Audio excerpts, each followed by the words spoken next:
नमस्कार दोस्तों, एसी गुरु के यूट्यूब चैनल में आपका स्वागत है। और आज एक बार फिर एक बेहतरीन सी वीडियो के साथ आया हूँ।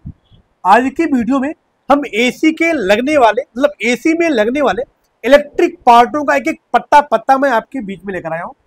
विंडो एसी के सारे इलेक्ट्रिकल पार्ट को लेकर आया हूँ जो उसके अंदर रख के एसी में योगदान देते हैं। आइए उनके हर एक पार्टों के बारे में आपको परिचय कराते हुए, वो पार्ट क्यों लगे होते हैं, क्या कार्य करते हैं, इसके बारे में आपको पूरी तरह से इस वीडियो में हम जानकारी देंगे।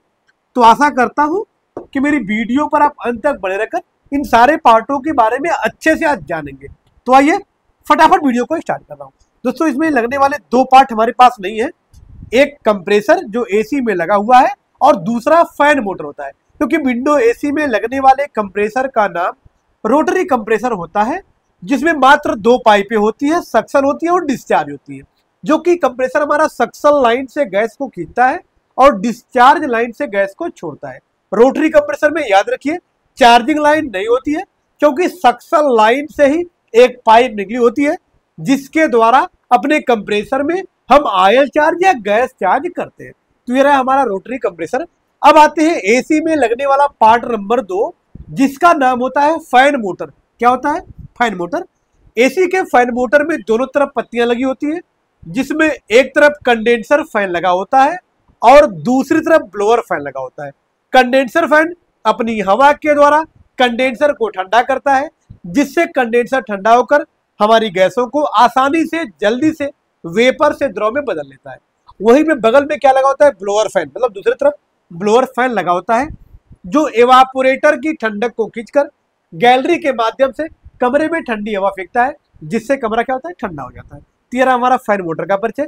दोस्तों, पार्ट नंबर 3 है सेलेक्टर स्विच। यहाँ पे थोड़ा सा कैमरे को यहाँ कर दीजिएगा। यहाँ पे देख पा रहे होंगे ये दो सेलेक्टर स्विच है, एक में 5 पिन है, दूसरे में 6 पिन है। एक का नाम है 5 पिन सेलेक्टर स्विच और दूसरे का नाम है 6 पिन सेलेक्टर स्विच। दोस्तों, सेलेक्टर स्विच करता क्या है, पहले आप इसको जान लीजिए। सेलेक्टर स्विच हमारी पूरी एसी को चलाने का कार्य करता है। इसमें रोटरी लगी होती है, जिसको हम घुमाते हैं तो हमारी एसियां अलग अलग पोजीशन पर कार्य करती हैं। ये दो प्रकार की क्यों है, दो टाइप की क्यों है?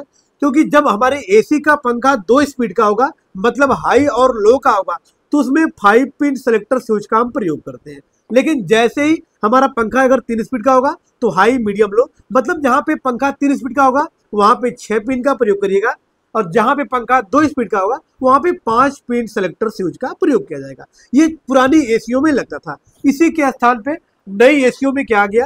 पीसीबी आ गई। तो ये फाइनली हमारी क्या है दोस्तों? पीसीबी है, जो हमारी पूरी एसी को चलाने का कार्य करती है। जो कार्य सेलेक्टर स्विच करता था सेम वही कार्य पीसीबी भी करती है। लेकिन सेलेक्टर स्विच वाली एसीओ को जब इसके रोटरी को जब हम हाथ से घुमाते थे तब हमारी एसियां काम करती थी या ऑन ऑफ होती थी। लेकिन पीसीबी वाली एसीओ में ऐसी बीमारी नहीं होती है। इसमें बैठे बैठे आप रिमोट दबाएंगे और आपका सारा सिस्टम काम करेगा।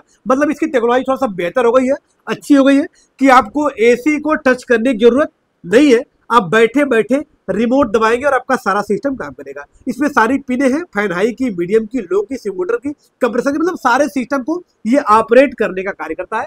नाम क्या है? पीसीबी, जिसका फुल फॉर्म होता है प्रिंटेड सर्किट बोर्ड होता है।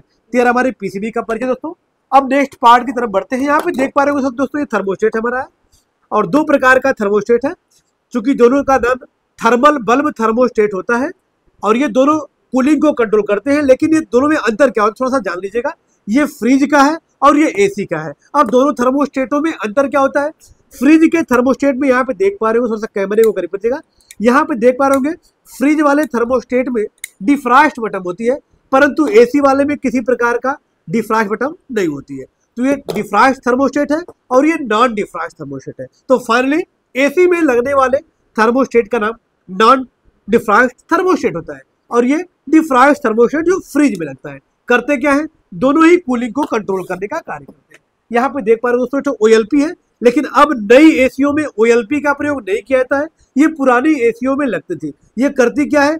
हमारे कंप्रेसर मोटर के आवश्यकता से अधिक गर्म हो जाने पर बंद करेगी और ठंडा होने पर चालू करेगी। अब नई एसीओ में क्यों नहीं लग रहा है? क्योंकि नई एसीओ के अंदर ऑलरेडी ओएलपी लगी हुई है, इसलिए बाहर से ओएलपी लगाने की कोई आवश्यकता नहीं होती। तो फाइनली ये कौन सा पार्ट है? ओएलपी है, जो मोटर के गर्म होने पर बंद करेगी ठंडा होने पर चालू करेगी। अगले पार्ट की तरफ बढ़ेंगे दोस्तों। यहाँ पे देख पा रहे ये हमारा वोल्टेज रिले है। चूंकि एसी में लगने वाले रिले का नाम वोल्टेज रिले होता है, जो करता क्या है, रनिंग कैपेसिटर, स्टार्टिंग कैपेसिटर दोनों के साथ मिलकर झटका मारकर हमारे कंप्रेसर को स्टार्ट करने का कार्य करता है। ये हमारा वोल्टेज रिले है, जो क्या करता है, रनिंग कैपेसिटर स्टार्टिंग कैपेसिटर के साथ मिलकर झटका मारकर हमारे कंप्रेसर को स्टार्ट करता है। यहाँ पे देख पा रहे होंगे हमारा स्विंग मोटर है, जो कमरे में हवा को फैलाने का कार्य करता है। तो ये रहा हमारा दोस्तों एसी में लगने वाले इलेक्ट्रिक पार्ट वो उनके कार्य प्रणाली। वीडियो अच्छी लगी हो तो वीडियो को लाइक करिएगा, चैनल पे नए हैं तो चैनल को सब्सक्राइब करिएगा, ताकि ऐसी ऐसी बेहतरीन वीडियो डेली अपलोड हो तो सबसे पहले आप तक पहुंचे। फिर मिलते हैं नेक्स्ट वीडियो के साथ, तब तक के लिए धन्यवाद।